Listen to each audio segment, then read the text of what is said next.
Hi there, Western New York mountain biking community. All right, so it's winter time. Many of you have questions about fat biking. What's the benefits of fat biking? What's it all about? So first of all, fat biking is a great way to get outside in the winter time. If you live in Western New York, which most of you do, obviously we get snow. The last few years, fat biking has really expanded in the region. There will be groomed fat bike trails at Allegheny State Park. There will be groomed fat bike trails at Long Point State Park, behind Loud Performance in Chautauqua County. So there are going to be some really great opportunities. Genesee County Park in Genesee County is a really good place to fat bike, as is Darien Lake State Park. Obviously, Sprague and Hunters are also really good places to ride your fat bike. So keep that in mind. There are a lot of really good opportunities to get out in the winter and enjoy yourself. So basically, I want to just kind of cover a couple ins and outs about fat biking. I've been fat biking for about 6 years. I have pretty good experience about it. All right, so basically, first of all, you want to start by buying your bike local. All right, go to a local bike shop and get fitted for a bike. Talk to the mechanic or the owner and see what works best for you. Do you want a bike specifically for the winter? Do you want it for 4 years or 4 season use? Those are important questions to ask.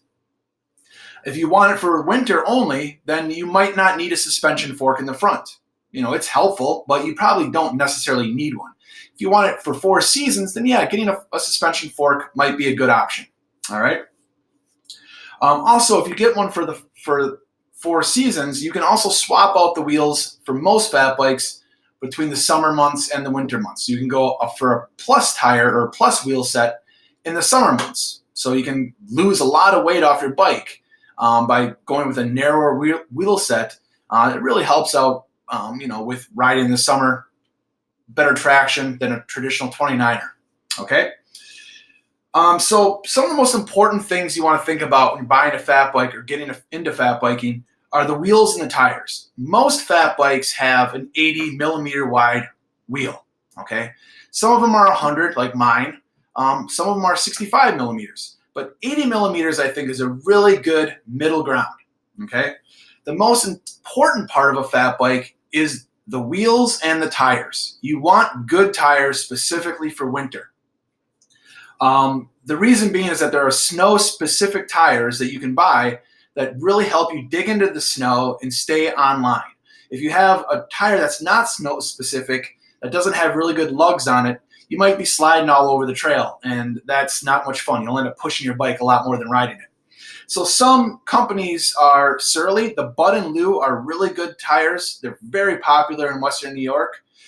45 North also has some really good tires. Flow Beast, Dunder Beast are 2 tires. Also the Dillingers, all right? You can go studded, you can go non-studded. If you ride on trails that might be a little icy, you might want to think about studded tire options, all right? Maxxis also has some good tire options like the Colossus. I know a few people who like to ride those.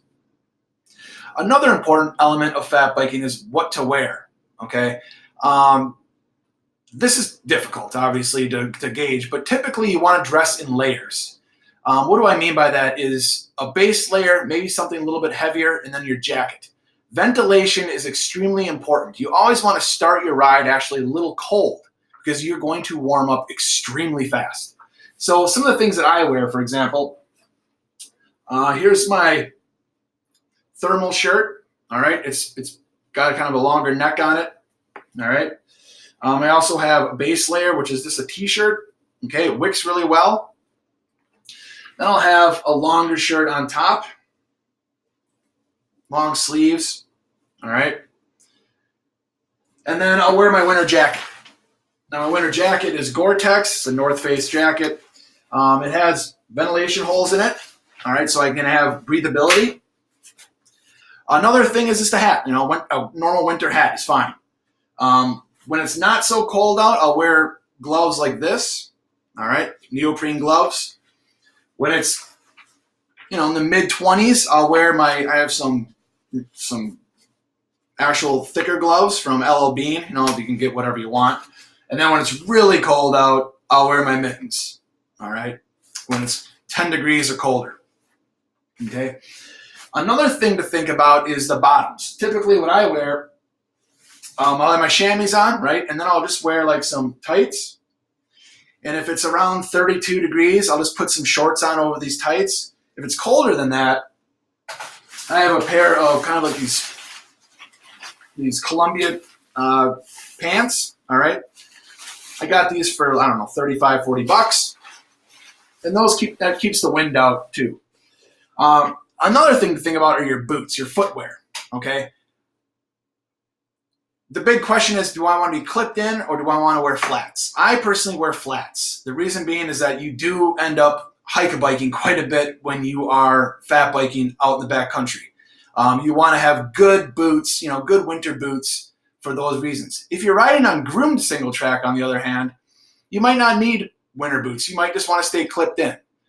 Some of the cons to being clipped in, though, is if you do put your foot down, your cleat can get full of ice and your pedal can get full of ice. So I typically just go with the flats. It's easier for me. I can get off my bike a lot quicker. All right, that's pretty much it that I can think of. If you have any questions, please shoot some questions in the comments, and hopefully we can get back to you as soon as we can. All right, have a great winter, and I'll see you on the trails.